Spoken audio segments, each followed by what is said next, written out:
நீங்கள் பார்த்துக் கொண்டிருப்பது உங்கள் விஜய். ஏங்க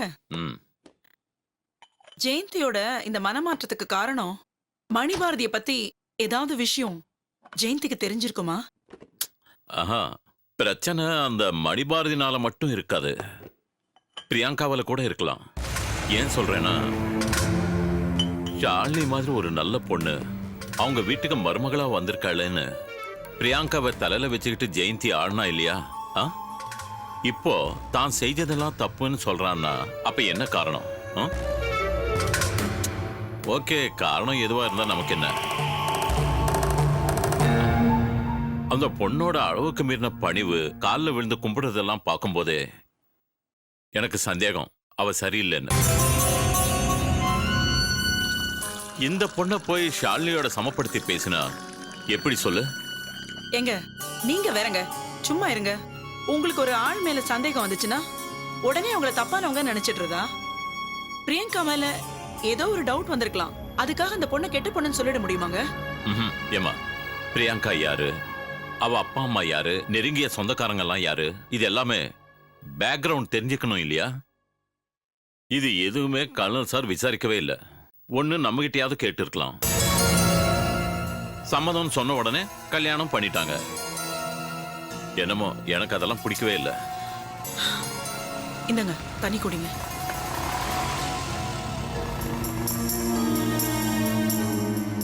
வணக்கண்ணே. எங்க ஆண்டனிங்க. வணக்கம்மா. வணக்கம். ஆண்டனி வந்திருக்கார் பாருங்க. வணக்கம். வாடா ஆண்டனி.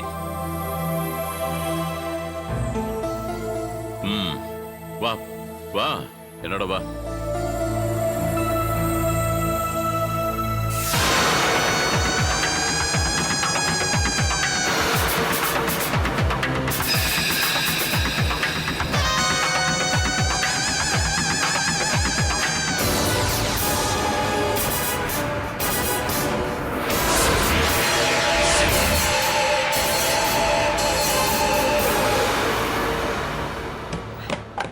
பாத்தீங்களா எவ்வளவு பாசம் பொங்கிட்டு வருது அவருக்கு? ஐயோ, கொஞ்சம் மெதுவா பேசுடா. ஏன் இப்படி டென்ஷன்? எதுக்கு மெதுவா பேசணும்? சாப்பிட்டு தானே இருந்தாரு, உங்க கூட முக்கியமா தானே பேசிட்டு இருந்தாரு. அந்த ரவுடி பையில பார்த்தோன்னு கை கவிட்டு ஏன்ஸ்ட் போறாரு. ஏன் காலையில இருந்து இப்பதானே முதல்ல என்ன பாக்குறாரு. ஒரு குட் மார்னிங் சாப்பிட்டியா, டீ சாப்பிட்டியா ஏதாவது ஒண்ணு கேட்டாரா? அது கிடையாது. அவன் தான் முக்கியம், கிளம்பி போயிட்டாரு. அந்த ரவுடி பண்ணி கொடுக்குற இம்பார்ட்டன்ஸ் கூட இந்த வீட்டுல எனக்கு கிடையாது. அம்மா, எனக்கு ஒரு விஷயம் தெரிஞ்சாகணுமா? அவருக்கு நான் முக்கியமா அவன் முக்கியமாமா?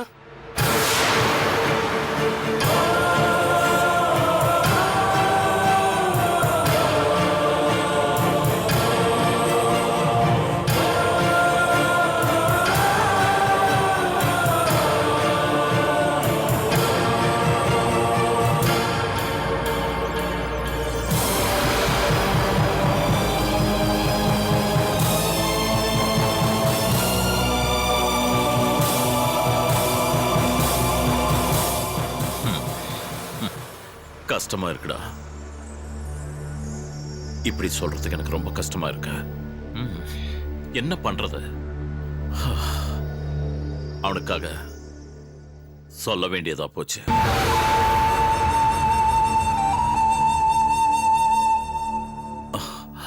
என்னமோ தெரியலடா, அவனுக்கு உன்னை பிடிக்கவே மாட்டேங்குது. அவன் என்ன பைத்தியக்காரனாடா? அவனோட உனக்கு தான் நான் இம்பார்ட்டன்ஸ் கொடுக்கறேன்னு நினைக்கிறான். பைத்தியக்காரன். அவன் மேல நான் உயிரியே. எனக்கு அவன் மேல ஆசை இல்லாம இருக்குமாடா? அவனை விட்டுட்டு பிரிஞ்சுதான் இருக்க முடியுமா? டேய், வேற வழி இல்ல. அவனுக்காக நீ கொஞ்ச நாள் என்னை விட்டு தூரமா இருடா.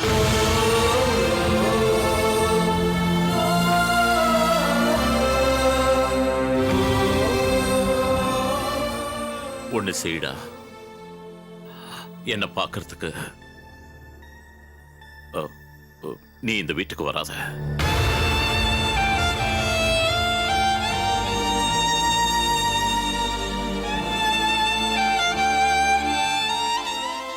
டேய், என்னடா வருத்தப்படுறியா? டேய் டேய், நீ என்ன எனக்கு உயிருடா, உயிர். நீ யாரு? என்னுடைய ரைட் ஹேண்டா? நீதான் என்னோட பலம். உன்னை பார்க்காம என்னால கூட இருக்க முடியாதுடா. இந்த ஆண்டனி இல்லனா தனசேகரே இல்ல. ஆ டேய், உன்னதான் இந்த வீட்டுக்கு வர வேண்டாம்னு சொன்னேன். ஆனா உன்னை பார்க்கறதுக்கு நான் உன் வீட்டுக்கு வருவேண்டா. வருவேண்டா.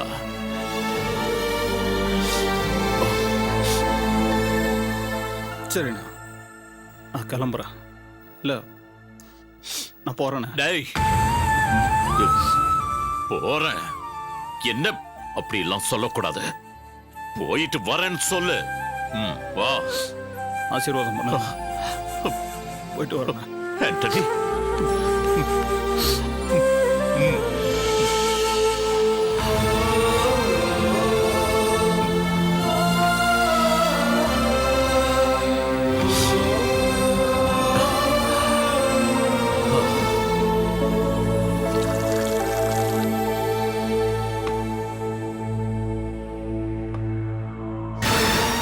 உட்காந்து சாப்பிடுமா? உட்காந்து டிஃபன் சாப்பிடுங்க.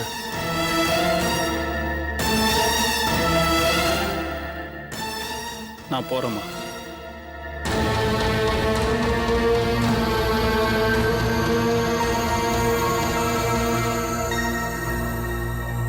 உட்காந்து டிஃபன் சாப்பிடுங்க சொல்றேன்ல.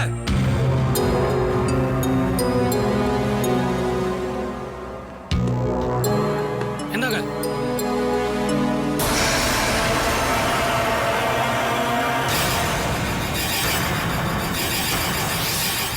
சாப்பிடுமா?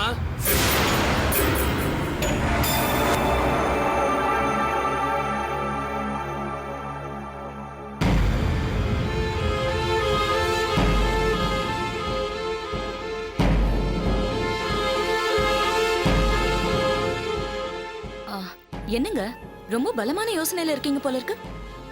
என்ன விஷயம் நான் தெரிஞ்சுக்கலாமா?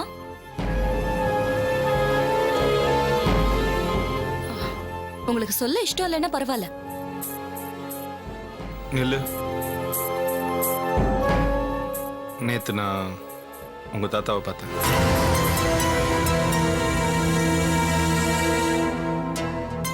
உங்க அம்மா அருணோட வாழ்க்கையை நினைச்சு ரொம்ப வருத்தப்படுறாங்களாம். உங்க தாத்தா சொன்னார். இது வரைக்கும் பிரியங்கா கிடைச்சது அருணுக்கு பெரிய பாக்கியம் நினைச்ச உங்க அம்மா இன்னைக்கு ஜோசியர் சொன்ன மாதிரியே செஞ்சிருக்கலாம்னு நினைக்கிறாங்களாம். உங்க தாத்தா சொல்லி ரொம்ப வருத்தப்பட்டார். அது அவங்க குடும்ப பிரச்சனைங்க. அதுக்காக நீங்க ஏன் கவலைப்படுறீங்க? அதையெல்லாம் விடுங்க. நம்மளுக்கே எவ்வளவு பிரச்சனை இருக்கு. வாங்க. ஒரு நிமிஷம் இரு. பிரியங்காவை பத்தி நீ உன் மனசுல என்ன நினைச்சிட்டு இருக்க? என்னோட நினைப்பு எல்லாமே நீங்க நம்ம குடும்பத்தை பத்தி தான். வேற எந்த நினைப்பும் என் மனசுல கிடையாது.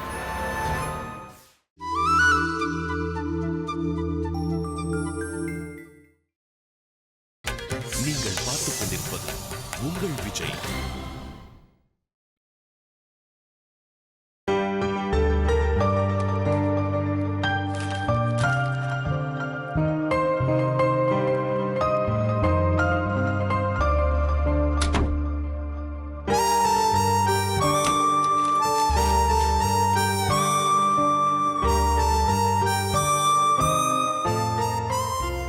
என்னங்க, ம், உங்ககிட்ட ஒரு விஷயம் சொல்லணும். சொன்னா கோவப்படக்கூடாது. என்ன? அத்தை என்ன பக்கத்துல இருக்கிற அம்மன் கோயிலுக்கு அழைச்சிட்டு போயிருந்தாங்க. கோயிலுக்கு தானே கூட்டிட்டு போனாங்க. இதுக்கு நான் எதுக்கு கோவப்படணும்? அதுல என்ன தப்பு இருக்கு? இல்லங்க, நான் அந்த கோயிலுக்கு 9 வெள்ளிக்கிழமை தவறாம போய் கடைசி வெள்ளிக்கிழமை மண்சோறு சாப்பிட்டா குழந்தை உண்டாகுமா?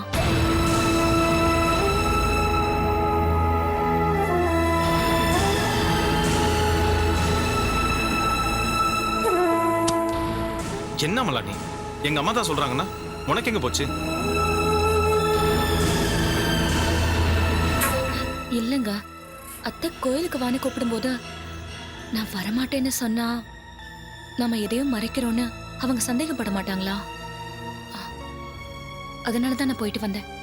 ம் இவ்வளோ யோசிச்ச நீ தொடர்ந்து 9 வாரமும் கோயிலுக்கும் போய் அந்த மண்சோரையும் தின்னதுக்கு அப்புறமும் உனக்கு குழந்தை பிறக்கலனா அப்புறம் சந்தேகப்பட்டு உன்னை ஆஸ்பத்திரி கூட்டிட்டு போய் செக் பண்ண மாட்டாங்களா? அப்ப நமக்குள்ள எதுவுமே நடக்கலைங்கிற உண்மை அவங்களுக்கு தெரிய வராதா? இதை யோசிக்க மாட்டேன்? கவலைப்படாதீங்க. நான் 9 வாரம் கோயிலுக்கு போனதானே. புரியல.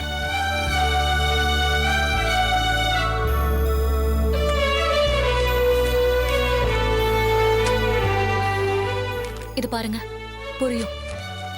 என்னது இது? Appointment order. நீங்க சொன்ன கம்பெனில இருந்து நாளைக்கு வந்து ஜாயின் பண்ண சொல்லிருக்காங்க. நான் வேலைக்கு போக ஆரம்பிச்சிட்டேனா அப்புறம் வேலை அதிகமா இருக்கு அது இதுன்னு சொல்லி நான் அத்தை கிட்ட ஏதாவது சாக்கு சொல்லிடுவேன்.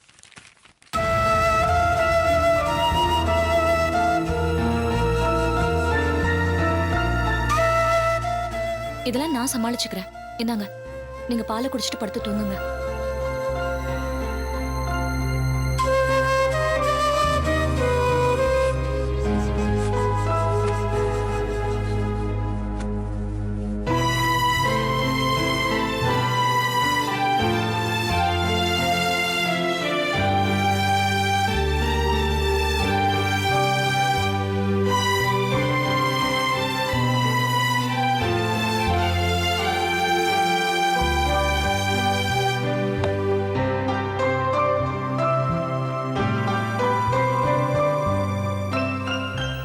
மாமா போதும்மா.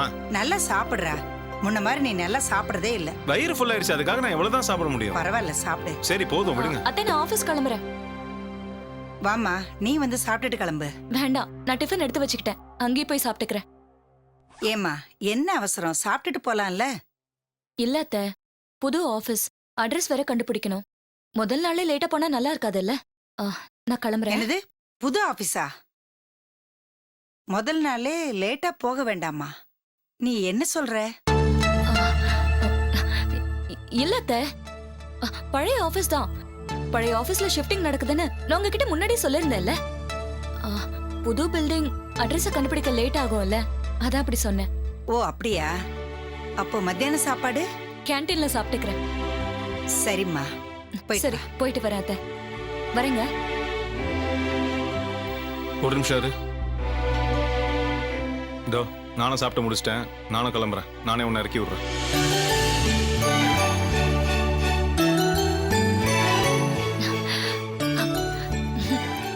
பரவாயில்லைங்க, உங்களுக்கு எதுக்கு சிரமம்? நான் ஆட்டோ பிடிச்சு போய்க்கிறேன். அப்படியா? சரி கிளம்பு. என்ன அமலா அது? நீ முதல் நாள் ஆபீஸ்க்கு போகும்போது இவன் டிராப் பண்ண மாட்டேன்னு அடம் பிடிச்சான். இப்போ இவனே டிராப் பண்றேன்னு சொல்றான். நீ ஆட்டோல போறேன்னு சொல்ற. நீ இவன் கூட போனா போதும். டேய், நீ போய் விட்டுட்டு வா போ. சரி, கை கழுவிட்டு வர இரு. போதும்மா.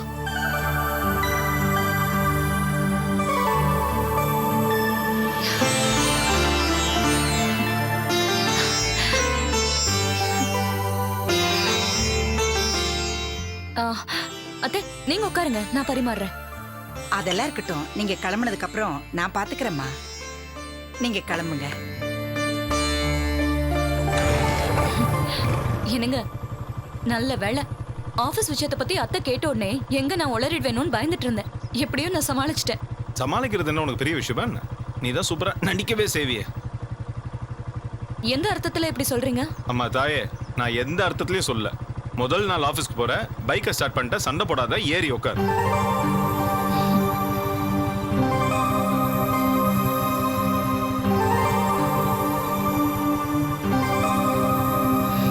போலாங்க.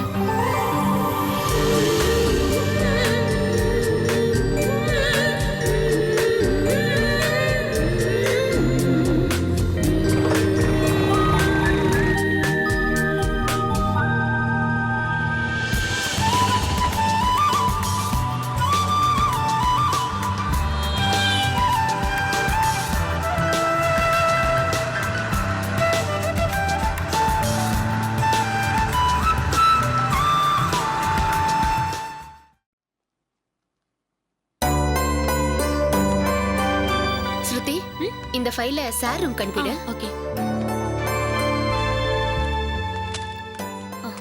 Excuse me. எஸ், என் பேரு அமலா. சொல்லுங்க. இன்னைக்கு ஜாயின் பண்ண சொல்லி அப்பாயின்மெண்ட் ஆர்டர் வந்திருக்கு. ஓ, கொஞ்சம் வெயிட் பண்ணுங்க. ம். ஹலோ சார், அமலான்னு ஒருத்தங்க புதுசா ஜாயின் பண்ண வந்திருக்காங்க. அப்படியா sir? One second sir. Excuse me madam. Amala ஆ வாங்க. நீங்க மகேஷ் சார் வைஃப் தானே? ஆமாங்க. ஓகே. ஹலோ. ஆமா சார். ஆ ம் சரி சார். Okay okay sir. நீங்க இப்பவே ஜாயின் பண்ணலாம். தேங்க்யூ. அமலா மகேஷ். ஆ சரி வாங்க. Excuse me. Congrats. Thank you. Welcome. Hello blue diamonds.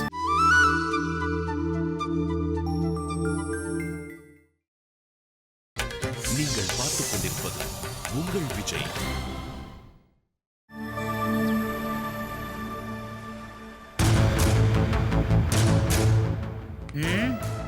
பேங்கே விடுற டைம் ஆச்சு, எல்லாரும் போட்டாங்க. ஆனா இன்னும் இவனை காணுமே. இவன் என்ன பெரிய ரிசர்வ் பேங்க் ஆஃப் இந்தியா ஓனரா?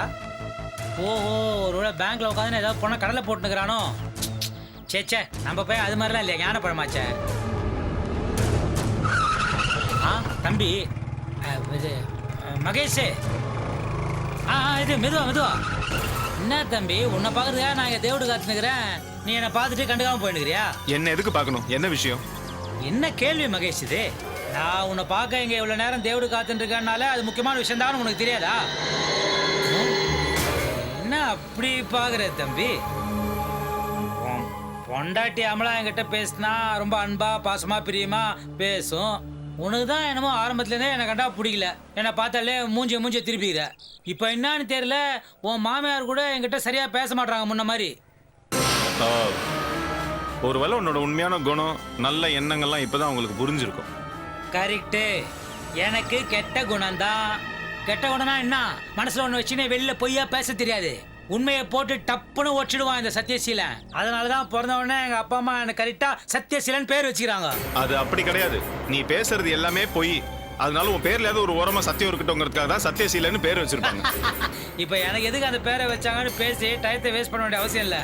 நான் உங்ககிட்ட ஒரு முக்கியமான விஷயத்த சொல்லணும்னு வெயிட் பண்ணுகிறேனே, அந்த விஷயத்த சொல்லிட்டு போயிடுறேன்.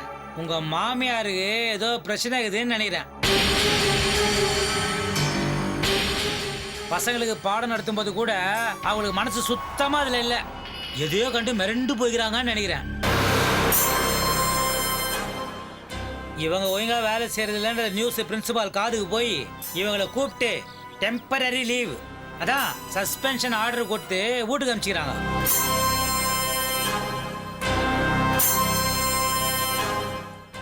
நான் என்ன சொன்னாலும் தான் நீங்க நம்ப மாட்டீங்களே தம்பி. உங்களுக்கு டவுட் இருக்குன்றது உங்க மூஞ்ச பார்த்தாலே எனக்கு தெரியுது. டவுட் இருந்தா டக்குன்னு போனை போட்டு உங்க மாமியார் கிட்ட நான் சொன்னது உண்மையா போயான்னு கேட்டுருக்கோ. தேவையில்ல. இவ்வளவு பெரிய விஷயத்துல நீ என்கிட்ட பொய் சொல்ல மாட்டேங்கிற நம்பிக்கை எனக்கு இருக்கு. அப்பாடா, இப்பதான் சந்தோஷமா இருக்குது. அப்பா அம்மா வச்ச பேரு இப்பதான் ஜெயிச்சுக்குது. தம்பி, அப்படியே இன்னொரு முக்கியமான விஷயத்தையும் உன் காதுல போட்டுறேன். உனக்கு இந்த ஆண்டனி தெரியுமா? ஆண்டனி பாஷால வர மார்க் ஆண்டனி கிடையாது, பயங்கர ரவுடி ஆண்டனி. அவன் இப்பெல்லாம் அடிக்கடி காலேஜுக்கு வரான். படிக்கிறதுக்கு இல்ல, பாக்குறதுக்கு. உன் மாமியார